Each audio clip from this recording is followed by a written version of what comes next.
আসসালামু আলাইকুম দর্শক, আপনাদের সাথে আমি আতিক রহমান পূর্ণিয়া। আজ এই দুপুর বেলায় আপনাদেরকে শুভ মধ্যাহ্ন। আমাদের সঙ্গে আজকে আছেন আপনাদের সবার পরিচিত মুখ, আপনাদের প্রিয় আলোচক, রাজনৈতিক বিশ্লেষক, আন্তর্জাতিক সম্পর্ক বিশ্লেষক এবং রাজনীতিবিদ জনাব আখতারুজ্জামান রঞ্জন। আখতার ভাই, আপনার হসপিটাল থেকে বাসায় ফেরার জন্য অভিনন্দন জানিয়ে এবং শুভেচ্ছা জানিয়ে শুরু করছি আজকের অনুষ্ঠান। আমরা দর্শকদের হাসি মুখে আমন্ত্রণ জানাচ্ছি, কিন্তু সবার ভেতরেই বেগম খালেদা জিয়ার অসুস্থতার চিন্তা আছে। বেগম খালেদা জিয়ার অসুস্থতার চিন্তা আরো দুশ্চিন্তায় রূপান্তরিত করেছে তার একজন বেগম খালেদা জিয়ার অনুপস্থিতি দেশে কি ডেকে আনতে পারে। তার দল বিএনপি সাংঘাতিক চ্যালেঞ্জের মুখে পড়তে পারে, কারণ তার ছেলে তারেক রহমান তিনি নিজেও আসতে পারছেন না। আসি আসি বলে তিনি কি আসলে আসবেন কিনা, যে কথা বিএনপি নেতারা 15 মাস ধরে বলছেন যে তারেক রহমান আসবেন আসবেন, তিনি চলে আসবেন। বাট এখনকার এতটুকু ধাক্কার পরেও, ক্রাইসিসের পরেও কবে আসবেন, কখন আসবেন, কি প্ল্যান, কি সূচি, কোনো কিছুই জানানো যাচ্ছে না। ফলে সেই 15 মাস ধরে যে ধোঁয়াশা, অনেকটা সেই ধোঁয়াশাই রয়ে গেছে তারেক রহমান আসবেন কি আসবেন না। যারা তাকে বাধা দিচ্ছিলেন তারা কি বাধা তুলে নিয়েছেন কিনা, এসবের মধ্যে দিয়ে বেগম খালেদা জিয়া তারেক রহমানের উপস্থিতিতে বিএনপি ঝুঁকিতে পড়বে, রিস্কে পড়বে, দেশ ঝুঁকিতে পড়বে, দেশের গণতন্ত্র ঝুঁকিতে পড়বে। -2 যদি বাস্তবায়ন হয়, -4 যদি বাস্তবায়ন হয়, সেই রকম যখন আলোচনা, তখন ডক্টর মোহাম্মদ ইউনূস, যার হাতে এখন জাহাজের স্টিয়ারিং, যিনি দেশ চালাচ্ছেন এখন, তিনি কি আসলে খুব নিশ্চিন্ত? বেগম খালেদা জিয়া আমরা জানি যে বিএনপি কে তিনি নির্দেশ দিয়েছিলেন, পরামর্শ দিয়েছিলেন ডক্টর ইউনূসকে সার্বিক সহযোগিতা করার জন্য এবং কোন রকম বিরোধে না যাওয়ার জন্য। বেগম খালেদা জিয়া এবং তারেক রহমানের অনুপস্থিতিতে ডক্টর ইউনূসের জন্য কি খুব সুদিন অপেক্ষা করছে? মেজর আখতারুজ্জামান রঞ্জন, পাশাপাশি আরো বেশ কিছু বিষয় আপনার সঙ্গে আমার আলাপ হয়েছে, নিশ্চয়ই সেসব বিষয়ে আপনার বিশ্লেষণ তুলে ধরবেন। রঞ্জন ভাই, আখতার ভাই, আপনার বিশ্লেষণ আশা করছি। ধন্যবাদ পূর্ণিয়া। আসসালামু আলাইকুম। আসসালামু আলাইকুম তোমার দর্শক শ্রোতাদের কাছে। প্রথমে সবার কাছে আমি আল্লাহর কাছে দোয়া করার জন্য জনগণের কাছে অনুরোধ করব, যাতে দেশমাতা খালেদা জিয়া আর গোলাপের সম্ভাবনা কত যায় না, তবে ওনাকে যেন আল্লাহ বেহেশত নসিব করেন, সেই দোয়াটা করার জন্য আমি বিনীত অনুরোধ করব। আমরা সবাই চাই উনি ভালো হয়ে আসুক, আরোগ্য লাভ করুক, কিন্তু আজকে আমরা ষড়যন্ত্রের শিকার হয়েছি। আমাদের প্রত্যাশা আজকে পূরণ হবে বলে আমরা বিশ্বাস হারিয়ে ফেলেছি। আমাদের সবার প্রত্যাশা, প্রতিটি বাংলাদেশের মানুষ চায় দেশমাতা খালেদা জিয়া ভালো হয়ে বাসায় ফিরে আসুক, আমাদের মাঝে চলে আসুক, আমরা ওনাদেরকে নিয়ে এই দেশের মানুষের ভাগ্য উন্নয়নে একসঙ্গে কাজ করি। কিন্তু আজকে আমাদের সেই প্রত্যাশা পূরণ হবে কিনা, এটা নিয়ে আমাদের মনে প্রচন্ড সন্দেহ তৈরি হয়েছে, দ্বিধাদ্বন্দ্ব হয়েছে। আমরা এখন অনেকটা কি বলবো, মানে ভীত বিব্বল হয়ে গেছি। এখন আমরা জানি না আমাদের পরবর্তী পদক্ষেপ কি হবে, কি জানতে পারবো, কি খবর আমাদের জন্য অপেক্ষা করছে। আমরা ভীত, সন্ত্রস্ত। আমরা আজকে হাইপার টেনশনে ভুগতেছি, নর্মাল টেনশন না, অত্যন্ত উচ্চ মাত্রা রক্তচাপে আমরা ভুগতেছি। আমি জানি না আমরা কতটুকু এটাকে আপনাদের সামনে তুলে ধরতে পারবো, কতটুকু আপনাদের কাছে আমি এই জিনিসটা আমি আপনাদের করতে পারবো। তবে আমি বিনীতভাবে বলবো, তুমি যে বিষয়টা দিয়েছো, খালেদা জিয়া, তারেক রহমান এবং ডক্টর মোহাম্মদ ইউনূসের অস্তিত্ব একসঙ্গে নির্ভর করছে। এখানে বিপ্লবের যে অধ্যায় শুরু হয়েছিল, যে বিপ্লবটা অসমাপ্ত হয়ে গেছিল, ডক্টর ইউনূস যে বিপ্লবটাকে অন্যদিকে নিয়ে গিয়েছিল, সে তার একটা করুণ পরিসমাপ্তি হতে যাচ্ছে খুব আগামী এই 2-3 মাসের মধ্যে। তারই প্রচন্ড আলামত ডক্টর ইউনূস অত্যন্ত সফলতার সঙ্গে বিপ্লবটাকে অন্যদিকে ঘুরিয়ে দিল। এখন এটাকে একটা রাজনৈতিক সংঘাতের দিকে নিয়ে যাবে। সেখানে একদিকে হবে সেকুলার বা মোটামুটি ধর্মনিরপেক্ষ বা ইসলামিক মডারেট, এবং অন্যদিকে হবে হয়তো যারা কট্টরভাবে ইসলাম বাংলাদেশে প্রতিষ্ঠা করতে চায় তাদের সঙ্গে। উনি যুদ্ধক্ষেত্রের পটভূমিকা পরিবর্তন করার চেষ্টা করছেন, আপ্রাণ চেষ্টা করছেন। তারই ফলশ্রুতিতে আজকে দিকে 3টা নাটক সাইমালটেনিয়াসলি হচ্ছে। একটা নাটক করা হয়েছে, দেশমাতা খালেদা জিয়াকে অন্তিম মুহূর্তে তাকে দেশের ভিভিআইপি ডিক্লেয়ার করা হয়েছে, অত্যন্ত অতি গুরুত্বপূর্ণ ব্যক্তি হিসেবে ঘোষণা করা হয়েছে।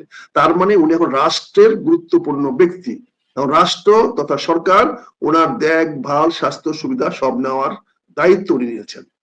এই দায়িত্বটা উনি আরো 7 দিন আগে নিতে পারতেন। 7 দিন আগে নিলে হয়তো আজকে এই অবস্থাটা এসে পরিণত হতো না। সকল ডাক্তাররা সবাই, সকল ওনার প্রশাসনিক মেকানিজম, প্রশাসনিক কাঠামো পুরা তার পিছনে গিয়ে দাঁড়াতে পারতো, কিন্তু সে সিদ্ধান্ত তিনি নেন নাই। কিন্তু শেষ মুহূর্তে এসে নিলেন। কেন নিলেন? এই যে নাটকটা করা হলো, এই নাটকটা যদি আমরা উন্মোচন করতে যাই তখন আপনারা হয়তো আমাদেরকে ভুল বুঝবেন, কিন্তু বিষয়টা হলো এই সরকার বোঝাতে চাচ্ছে এখন মানুষের সামনে, মানুষ সাধারণত কি হয় যে লাস্টটাকে দেখে, আগেরটাকে দেখে না, শেষ যে কাজটা সেটাকে দেখে। যেমন সারাদিন মারামারি করে আপনি যদি সরি বলেন, সরিটি দেখে, মারামারি যে করলেন তখন এটা তখন পিছনে হারিয়ে যায়। এতদিন বিএনপির সঙ্গে, ম্যাডামের সঙ্গে, তারেক রহমানের সঙ্গে সরকারের কি সম্পর্ক ছিল এটা বড় কথা নয়, কিন্তু গত ৩-৪ দিনে সরকার আপ্রাণ চেষ্টা করতেছে বুঝাতে সারা দেশ জনগণকে যে এই সরকার পূর্ণভাবে তারেক রহমান এবং দেশমাতা খালেদা জিয়ার পিছনে আছে, ওনাকে পূর্ণ সহযোগিতা করার জন্য প্রস্তুত আছে। ফলে আপনি ঘন্টায় ঘন্টায় পররাষ্ট্রমন্ত্রী দেখেন বলতেছে যে আমরা রেডি, উনি ট্রাভেল পাস চাইলে আমরা দিয়ে দিব, বলতেছে উনি বিদেশ যেতে চাইলে বিদেশে যাওয়ার সকল ব্যবস্থা আমরা করে দেব।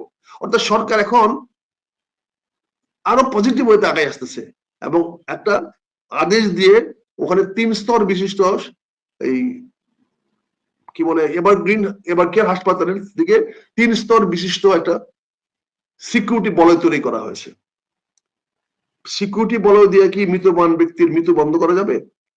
এই মৃত্যু তো বাইরে থেকে আসবে না, কোনো বহিঃশত্রুর কাছ থেকে আসবে না, এক্সটার্নাল বা বাইরে কারো কাছ থেকে আসবে না, এটা তো ওনার ভিতর থেকে আসবে, স্বাস্থ্যের ভিতর থেকে আসবে। সেটা আপনি নিরাপত্তা কেমনে দিবেন? সেখানে আপনি 3 স্তর বিশিষ্ট নিরাপত্তা কেন দিবেন? তার মানে এখানে একটা নাটক করা হচ্ছে। সেই নাটকটা হলো সিম্পল। এই যে দুইটা জিনিস আমি বললাম, একটি সরকার অত্যন্ত সহজ সরল দেখানোর চেষ্টা করছে যে এই সরকার তারেক রহমান এবং দেশমাতা খালেদা জিয়ার পক্ষে, তাহলে বিপক্ষে কে? এইটা তারা ইনডাইরেক্টলি আঙ্গুল দেওয়ার চেষ্টা করছে, দেখানোর চেষ্টা করছে, নাম বলার সাহস পাচ্ছে না। তারা বলতে চাচ্ছে ওনার স্বাস্থ্যের অবনতি গত 1 মাস 15 দিন বা 1.5 বছরে হয় নাই, এটা গত 15 বছরে ওনার উপরে যে আওয়ামী লীগ অত্যাচার, নিপীড়ন, নির্যাতন করেছে, শেখ হাসিনা যে অত্যাচার করেছে, তাকে যে চিকিৎসার সুযোগ দেওয়া হয় নাই, তারই ধারাবাহিকতায় আজকে দেশমাতা খালেদা জিয়ার এই অবস্থায় সে দাঁড়িয়েছে। এরকম একটি ন্যারেটিভ তারা সৃষ্টি করার চেষ্টা করছে, যাতে জনগণের নামে কোনো একটি মহল আওয়ামী লীগের উপরে আবার মরণ কামড় দিতে পারে, তাদের উপর আবার ঝাঁপায়া পড়তে পারে এবং আওয়ামী লীগের সহায় সম্পদ যেখানে যেটা আছে সেগুলা ভাঙচুর লুটতরাজ করে করতে পারে।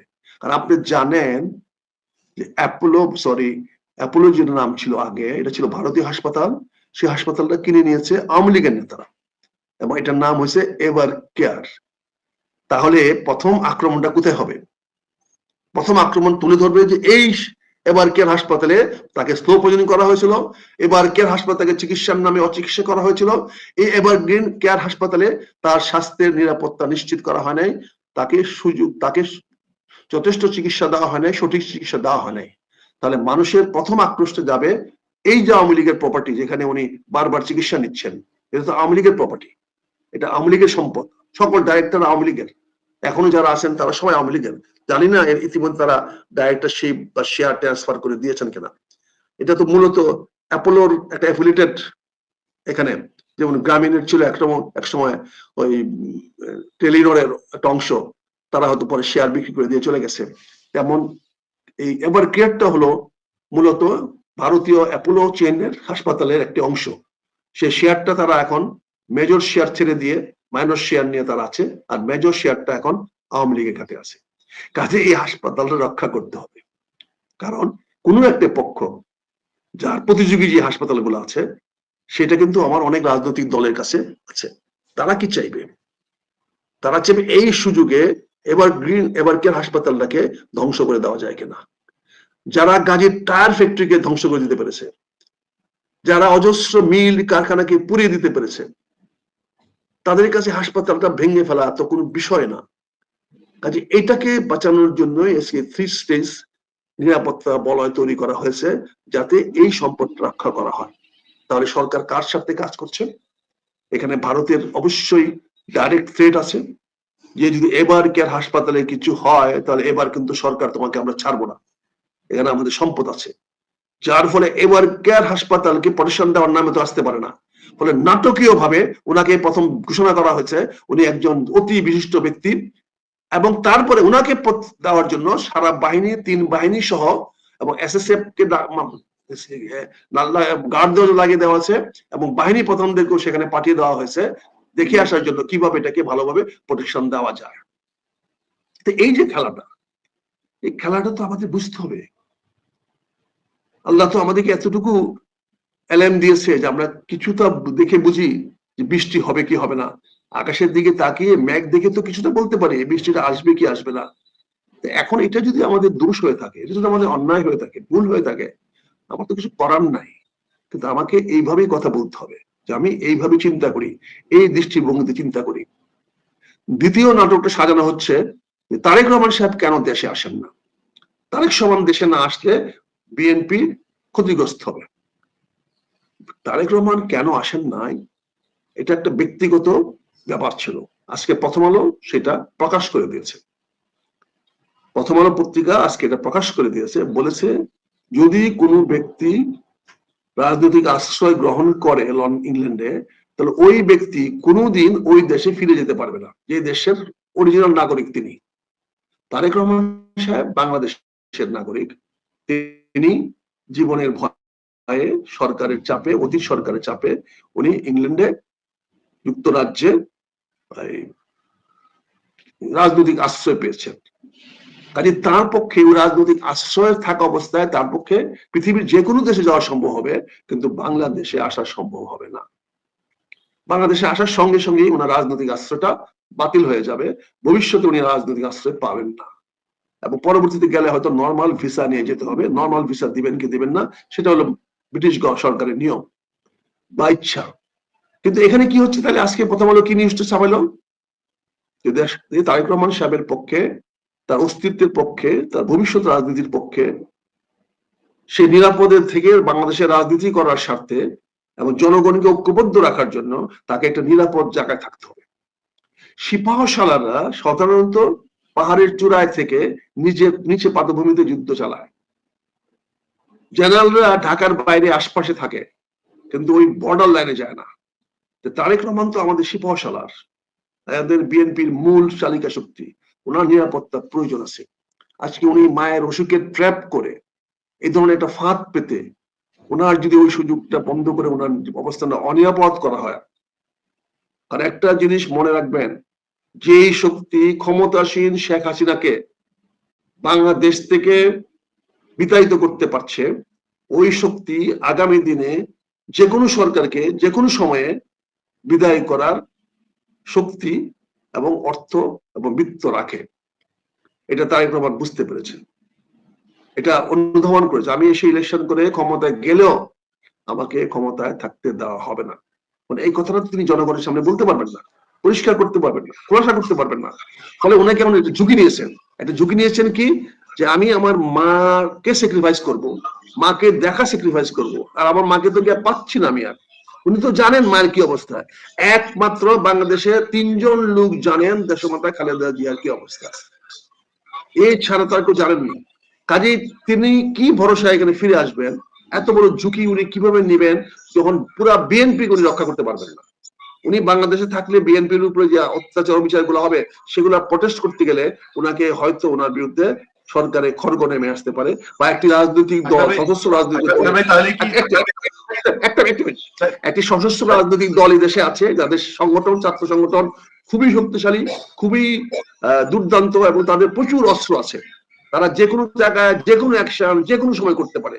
কাজে তারেক রহমানের জীবন এখানে নিরাপদ নয়। ফলে উনি নিরাপদে থেকে বাংলাদেশের নেতৃত্ব দেখ, এটাও আমি সুপারিশ করবো। এটা ছিল দ্বিতীয় নাটক। ফলো হয়, বলেন প্লিজ। আচ্ছা ভাই, তাহলে তাহলে তাহলে কি বিএনপি মহাসচিব বা সালাউদ্দিন সাহেব যেটা বলছেন যে উনি আসছেন বলাটা কি গত ওই কয়েক মাস ধরে যেটা বলছেন যে উনি আসবেন, কিন্তু আপাতত উনি আসছেন না, নাম্বার 1। নাম্বার 2 হচ্ছে ওই অস্ত্র যে দেশে আছে, এই অস্ত্রগুলোও কি তারেক রহমানের জন্য ঝুঁকিপূর্ণ কিনা? আপনার দুটি প্রশ্নে হ্যাঁ, দুটি প্রশ্নের উত্তরে হ্যাঁ।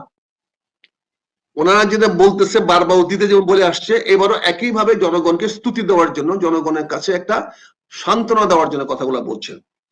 কিন্তু বাংলাদেশ শেষ নিরাপত্তার জন্য, বিএনপির নিরাপত্তার জন্য, বিএনপির সংগঠনকে টিকে রাখার জন্য তারেক রহমানের এখন বাংলাদেশে আসাটা চরম ঝুঁকিপূর্ণ হবে। এত বড় ঝুঁকিপূর্ণ হবে যে তারেক রহমান আজকে মাইকে দেখতে আসবে, সেই তারেক রহমান রাজনীতির মাঠে কাজ করতে গিয়ে দেশমাতা খালেদা জিয়ার কাছে চলে যান কিনা, এই সন্দেহ তো উড়িয়ে দিতে পারবেন না আপনি, এই সম্ভাবনা তো উড়িয়ে দিতে পারবেন না। কারণ তাদের কাছে সেই ক্ষমতা আছে, তারা সশস্ত্র গোষ্ঠী, তাদের কাছে আছে, এবং পুলিশ তাদের কিছু বলবে না। কারণ পুলিশ অতীত দেখা গেছে যাদের কাছে ক্ষমতা তাদেরকেই পুলিশ মানে, যার হাতে ক্ষমতা নাই পুলিশ তাকে কখনোই মানে না, কখনোই কেয়ার করে না। কাজেই তারেক রহমান সাহেবের এই নাটকটা তারা সরকার সাজাচ্ছে এই জন্য যে পুরো ব্লেমটা যেন তারেক রহমানের উপর দেওয়া যায় যে দেশমাতা খালেদা জিয়ার মৃত্যুতেও উনি দেশে আসেন নাই। এটা কিন্তু নেগেটিভ প্রপাগান্ডা চালানোর জন্য। কিন্তু আমি দৃঢ়ভাবে বলতে চাই, অত্যন্ত কঠিন ভাবে বলতে চাই, সুস্পষ্ট বলতে চাই, দেশমাতা মারা গেল তারেক রহমানের দেশে আসা উচিত হবে না। বিএনপিকে নিরাপদ করতে হলে, বাংলাদেশে শান্তি নিশ্চিত করতে হলে, বাংলাদেশের অস্তিত্ব টিকায় রাখতে হলে তারেক রহমান সাহেবকে নিরাপদে থেকে রাজনীতি করতে হবে, ওনাকে নিরাপদ জায়গায় থেকে করতে হবে। ওনাকে এই ট্র্যাপে ফেলে আজকে মৃত মাকে দেখার জন্য আসার কোনো প্রয়োজন আছে বলে আমি মনে করি না, এবং আমি বিশ্বাস করি ওনার না আসা এবং আসা উচিত হবে না। আমার স্বার্থে, দেশের স্বার্থে, জনগণের স্বার্থে, তথা আমার সমগ্র বিএনপির নেতা কর্মীদের স্বার্থে। ইমোশন সবসময় কাজ করে না, বাস্তবতা আর আবেগ এক জিনিস নয় বন্ধুরা।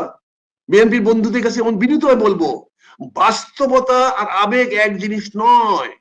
আমরা কেউ তারেক রহমানকে কম ভালোবাসি না, তারেক রহমানের প্রতি আমাদের আনুগত্য কারো কম নয়, আপনাদের সবার আনুগত্য সমান, আমরা সবাই ওনার প্রতি আনুগত্যশীল। কিন্তু উনাকে এখন আপনি এসে বাঘের খাঁচায় ঢুকতে বলেন, যে এই বাঘ আপনার নিয়ন্ত্রণে নাই, এটা আবেগ হবে না বন্ধুরা? এই আবেগটা আপনাকে সব সহ্য করতে হবে।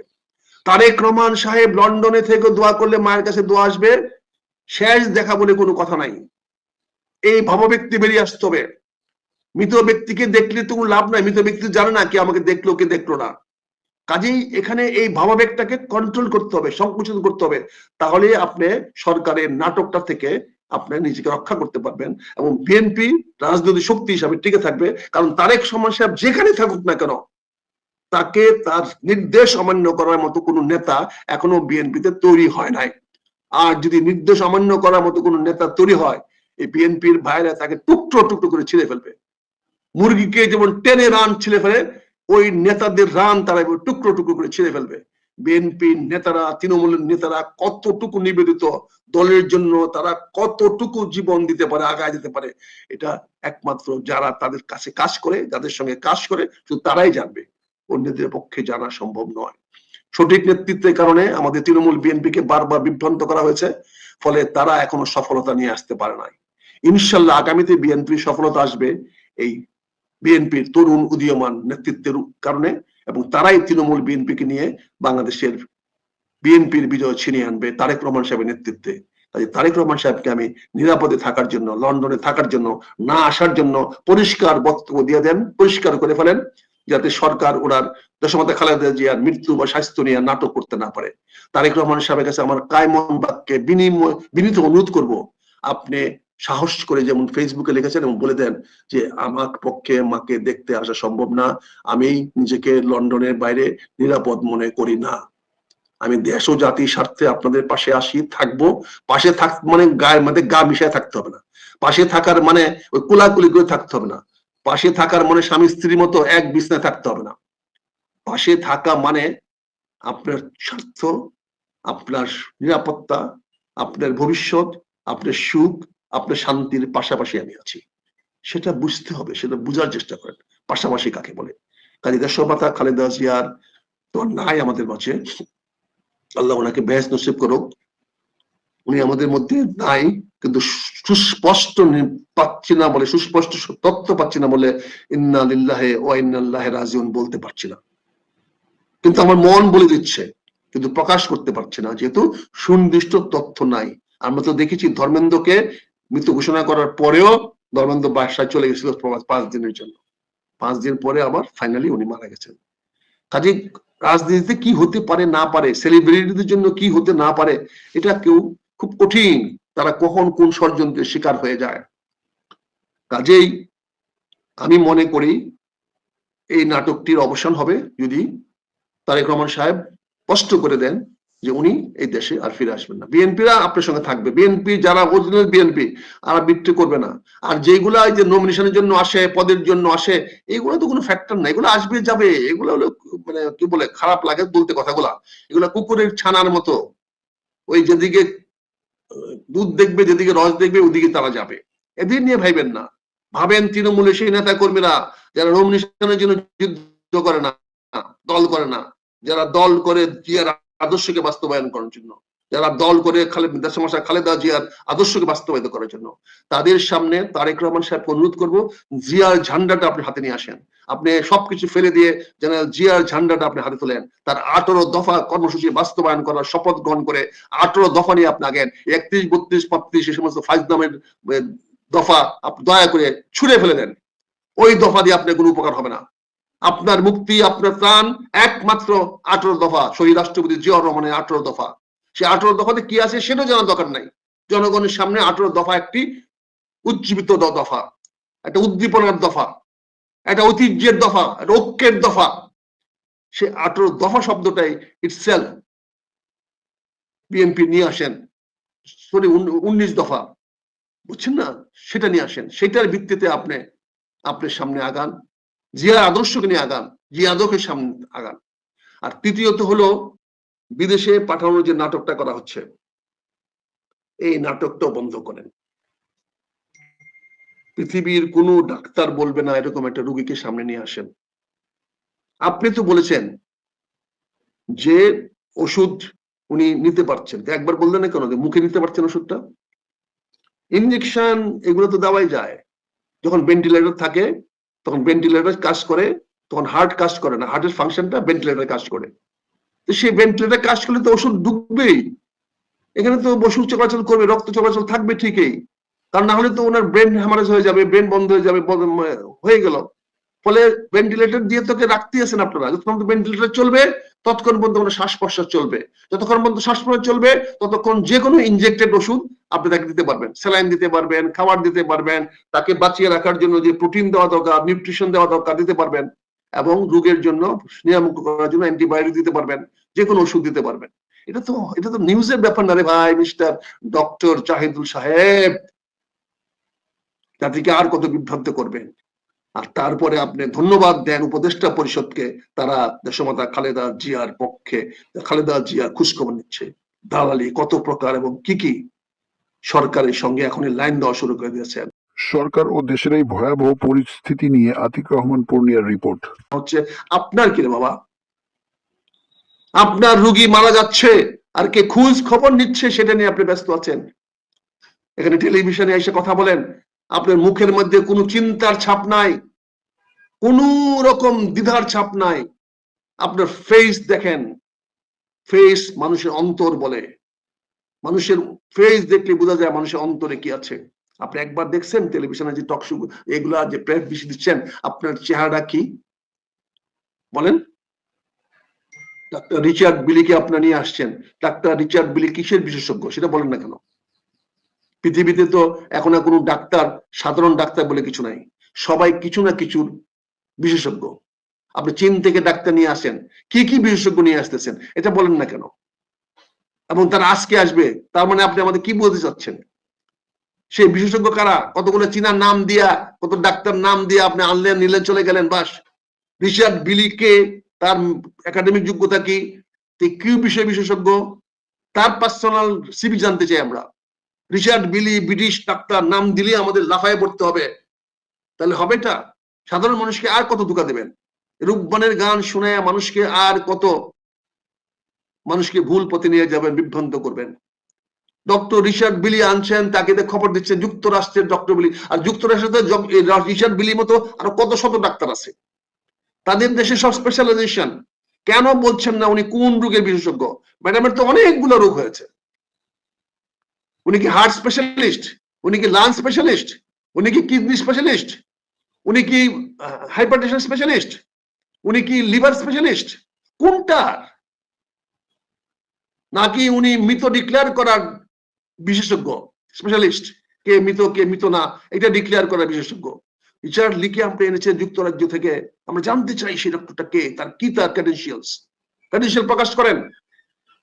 আমি জানার চেষ্টা করবো আধা ঘন্টার মধ্যে রিচার্ড বিলির কি, যদি আমি জানতে পারি, আমি যদি রিচার্ড বিলির ব্যাকগ্রাউন্ড জানতে পারি, আমি চায়নার কোন কোন ডাক্তার আসতেছে সেটা জানার চেষ্টা করব। আধা ঘন্টার মধ্যে জানতে পারি আতিক পূর্ণিয়া, আমি আবার তোমার অনুরোধ করবো আমাকে একটা সুযোগ দিও, আমি সেটা কথা বলবো। আমার এখন থেকে পরবর্তী আধা ঘন্টা আমার কাজ হলো আমি রিচার্ড বিলিকে তার তথ্য বের করার চেষ্টা করব, এবং চীনা বিশেষজ্ঞ যারা আসতেছেন তাদের নাম ধাম কি এটা আমি জানার চেষ্টা করবো, এবং তারা কারা, আদৌ তারা বিশেষজ্ঞ কিনা, আদৌ তার ডক্টর কিনা, আমি অথেন্টিক নিউজ পাবো ইনশাল্লাহ।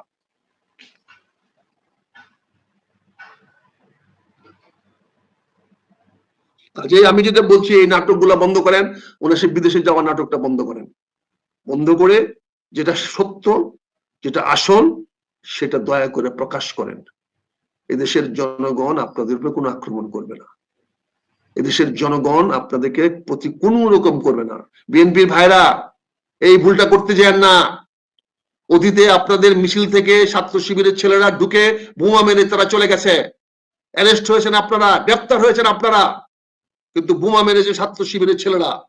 এখনো আপনারা যাবেন মিছিল করে লাঠি নিয়ে হাতে, ওরা যাবে গান পাউডার নিয়ে, ওরা গাউন পাউডার ছিটিয়ে দিয়ে এখন আগুন লাগিয়ে দিবে, দোষ হবে বিএনপির। বিএনপির ভাইয়েরা কোনো উষ্মা প্রকাশ করবেন না, কোনো ক্ষোভ প্রকাশ করবেন না, কোনো ক্রুদ্ধ কোনো কাজ করবেন না, কোনো ভাঙ চুর যাবেন না। শান্তিপূর্ণভাবে দরকার পড়লে আমরা জানাজা পড়বো, যে যেখানে আছেন সেখানে বসে থেকে দোয়া মাহফিল করবেন। আর না হলে কিন্তু ছাত্র শিবির আবার সুযোগ নিয়ে বাংলাদেশে আরেকটা তাণ্ডব লীলা চালিয়ে দিবে, আবার বিপ্লবের নামে বাংলাদেশকে বিভ্রান্ত করার চেষ্টা করবে। যে এই সফল বিপ্লবটা হয়েছে, সেই বিপ্লবটা তাদের হাতছাড়া হয়ে গেছে বলে তাদের অনেক আক্রোশ হয়ে গেছে। আজকে বৈষম্য ছাত্র আন্দোলনের নামে তারা সে বিপ্লব করে আজকে নাহিদ চলে আসছে, আজকে যে ওখান থেকে আক্তার চলে আসছে, হাসনাত চলে আসছে, আজকে সেখানে তারা জানে বিপ্লবের ফসল নিয়ে গেছে, হাসনাতরা নিয়ে গেছে ওই কি বলে আসিফ মাহমুদ, নিয়ে গেছে মাহফুজ। আজ তারা চাচ্ছে আরেকটা বিপ্লবের পটভূমিকা তৈরি করে আরেকটা বাংলাদেশে গন্ডগোল সৃষ্টি, গন্ডগোল বলবো না, তারা তাদের স্বার্থে বাংলাদেশে নতুন করে কোনো বিশৃঙ্খলা সৃষ্টি করতে পারে কিনা, যেটা করে তাদের লক্ষ্যের সামনে আরো আগায় যেতে পারবে। কাজে আমি বিএনপি নেতা কর্মী ভাইদেরকে, যেহেতু আপনারা আমার প্রোগ্রাম দেখেন শুনেন, আমি অনুরোধ করব কোনো অবস্থাতে আপনার উষ্মা দেখাবেন না, কোনো অবস্থায় আপনার মাতম করবেন না, কোনো অবস্থাতে কারোর প্রতি আক্রোশ দেখাবেন না। পারলে সরকারকে ধন্যবাদ দিয়ে যে আপনাদের সময় খালেদা জিয়ার মৃত্যু সংবাদ ঘোষণা করেছেন, তার জন্য আমরা আপনাকে ধন্যবাদ জানাই। কিন্তু আপনি কোনো অবস্থাতে রাজনৈতিক ট্র্যাপে পা দিয়েন না ভাইয়েরা, বিনীত অনুরোধ আপনাদের কাছে, আমার বিনীত অনুরোধ, বিনীত আবেদন। শুনবেন না জানি, তারপরে আমি আমার বিবেকের তাড়নায় বলে গেলাম, আমি তো এই সর্বনাশ থেকে বিএনপিকে বাঁচানোর চেষ্টা করেছি, শেষ পর্যন্ত চেষ্টা করেছি। অতীতে কি করেছি জানি না, ভালো করেছি না কেন মন্দ করেছি জানি না, তবে আপনারা দেখেছেন আমি যেই পথে হেঁটেছি আর বিএনপি যেই পথে হেঁটেছে, দুজনের পরিণতি কি। আজকে কিন্তু দেশমাতা খালেদা জিয়া আমাকে পার্লামেন্টের ভিতরে, স্ট্যান্ডিং কমিটির ভিতরে আমাকে বলেছিল, হিরো হতে চাও, জিরো বানায় দেব। ম্যাডাম চলে যাওয়ার আগে আপনি বলছি আমি কিন্তু জিরো হই নাই এখনো, আল্লাহর কি দেখেন আপনি কিন্তু জিরো হয়ে গেছে। সে কথাটা বলছিলাম, ম্যাডাম আমি জিরো হই তাতে কিন্তু আপত্তি নাই, আপনি জিরো হয়েন না। আজকে দুঃখের সঙ্গে বেদনার সঙ্গে কথাগুলো বলতে হচ্ছে। বিশ্বাস না করেন দুলুকে জিজ্ঞাসা করেন, বিশ্বাস না করেন ওই সংসদে যারা আছে তাদের করেন। সাদেক হোসেন খোকাই কথা বলার কারণে, জবাব দেওয়ার কারণে আমাকে মারতে আসছিল, যখন আমি বলছিলাম ম্যাডাম আমি জিরো হয়ে গেলে আমার কোনো দুঃখ নাই, কিন্তু আপনি জিরো হয়েন না। ফজলুর রহমান পটল মারা গেছে, তার লাফায় আসছিল, দুলু একজন লাফায় আসছিল আমাকে, তারপরে দুলু না হলেও 10 বার আমাকে সরি বলছে। ডাক্তার ভাই করা উচিত হয় আমার, তো সেই কথাগুলো তো বলি নাই ভাই। ম্যাডাম আমি তো বেঁচে আছি, আমি তো এখনো হিরোর একটু হলে আছি, কিন্তু আপনি তো টোটাল জিরো হয়ে গেলেন। এই যে ওদের কথা চললেন, ওদের কথা শুনলেন, আপনার লাভটা কি হলো?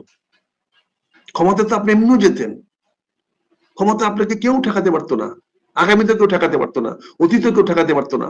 শেখ হাসিনার উত্থান হতো না যদি আপনি সঠিক রাজনীতি করতেন। আওয়ামী লীগ দেশে ফিরে আসতে পারতো না, ভোটের মাঠে কখনোই ফিরে আসতে পারতো না। আর আওয়ামী লীগের পক্ষে সেনাবাহিনী কিন্তু ষড়যন্ত্র করানো সম্ভব ছিল না।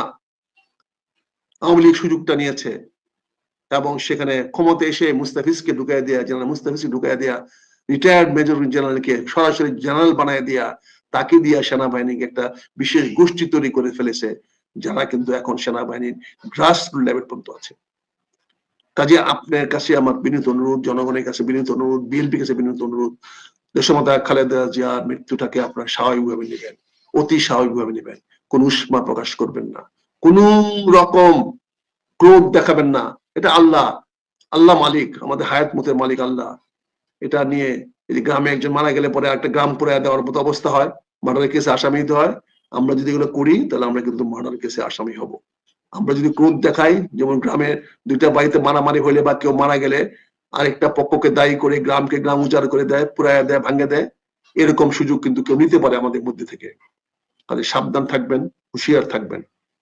রাজনীতি বড় জটিল হয়ে যাচ্ছে।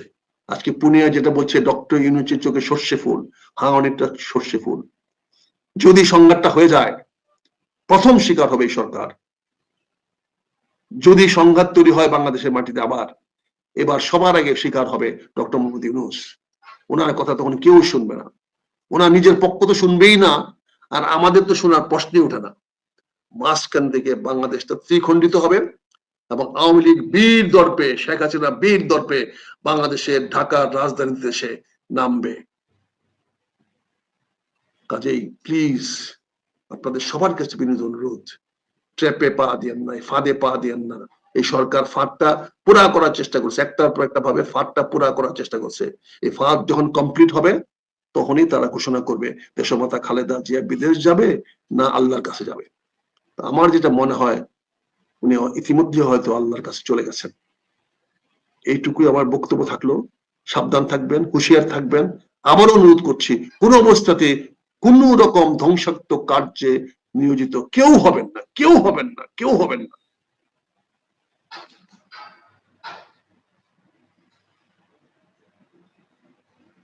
পুনিয়া তুমি কি আছো? পুনিয়া তুমি কি আছো না আমার রেকর্ড চালাই দিয়া তুমি গিয়া খাইতে চলে গেছো?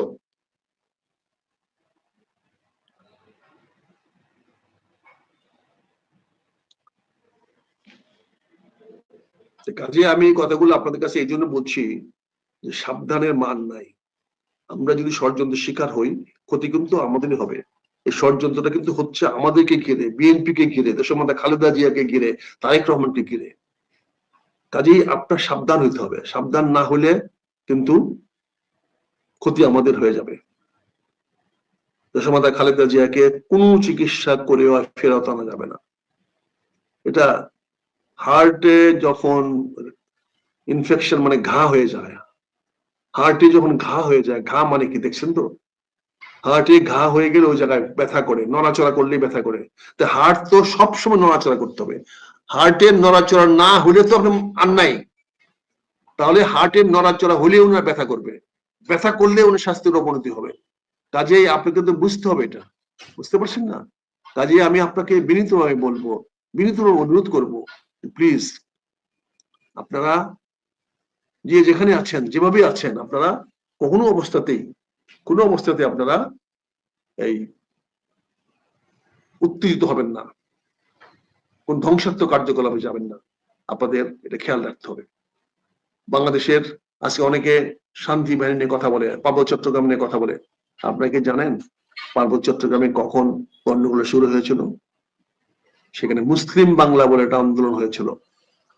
এই যে আজকে রাখাইন, আজকে রাকিয়াব, আজকের আরাকান দিয়ে তখন পরাধীরা ওখানে গিয়ে তারা লংডুতে মুসলিম বাংলা প্রথম প্রতিষ্ঠা করেছিল। তারা দাবি করেছিল ওই পাহাড় গুলা হবে মুসলিম বাংলার অংশ। 72 সনের 16 ডিসেম্বর রাত্রেই এই ঘোষণা তাদের আসছে, এবং ওটার মাধ্যমে সালাউদ্দিন কাদের চৌধুরী সহ আরো অনেকেই বাংলাদেশ থেকে পালিয়ে গিয়েছিলেন। যারা ওর ভিতর দিয়ে পালিয়ে গিয়েছিলেন অনেক নেতারা, যারা পরবর্তীতে বাংলাদেশে এসে আবার প্রবেশ করেছেন। কাজেই এই মুসলিম বাংলা কিন্তু ওনারাই সৃষ্টি করেছিলেন। আজকে আমার এক বন্ধু সেনাবাহিনীর এক সাবেক অফিসার পার্বত্য চট্টগ্রামকে নিয়ে মায়া কান্না করেন, কেন পার্বত্য চট্টগ্রামের বাসী তো পার্বত্য চট্টগ্রাম, সেখানে তো আমি আপনি বাসী না। আমরা কেন পার্বত্য চট্টগ্রামে গিয়ে ওখানে সেটেল হবো? পার্বত্য চট্টগ্রামের, বরিশালের, কুমিল্লার, ওখানে গিয়ে তো আমি বরিশাল দেশ বানাতে পারবো না। কেন তাদের অধিকারকে বঞ্চিত করবো? বরিশালের লোকের অধিকার বঞ্চিত করবো? এই ঢাকা শহরকে মহানগর বানাতে গিয়ে আপনি কত লক্ষ লক্ষ মানুষকে উচ্ছেদ করেছেন, তারাও তো একটা উচ্ছেদ হয়েছে। আপনি কাপ্তাই লেক করে